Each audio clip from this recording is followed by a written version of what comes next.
ములుగు జిల్లాలో ఉపాధి హామీ వేతనాలు చెల్లించాలంటూ వెంకటాపురం మండలంలోని ఎంపీడీఓ కార్యాలయం ముందు ధర్నా నిర్వహించారు.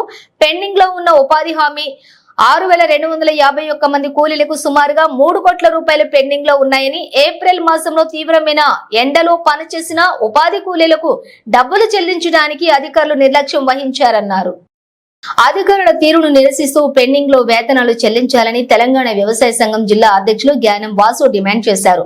ఉపాధి హామీ పథకం పనిచేసిన కూలీలకు పే స్లిప్పులు ఇవ్వలేదని, డబ్బులు ఎంత పడతాయో ఏంటో అని ఉపాధి హామీ కూలీలు ఆందోళన చెందుతున్నారని వారన్నారు. ఈ కార్యక్రమంలోని తెలంగాణ రాష్ట్ర జిల్లా అధ్యక్షులు జ్ఞానం వాసు, చిట్టెం ఆదినారాయణ, కుమ్మరి సీను తదితరులు పాల్గొన్నారు.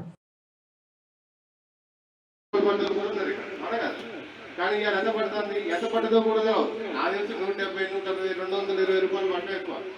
ఎన్నికల ముందు మోడీ గారు ఏం చెప్పిండు, కనీసం 300 రూపాయలు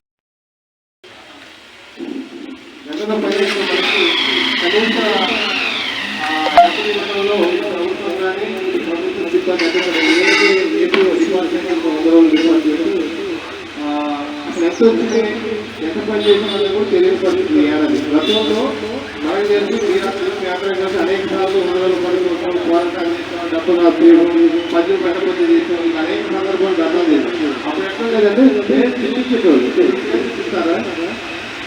ఇప్పిస్తారా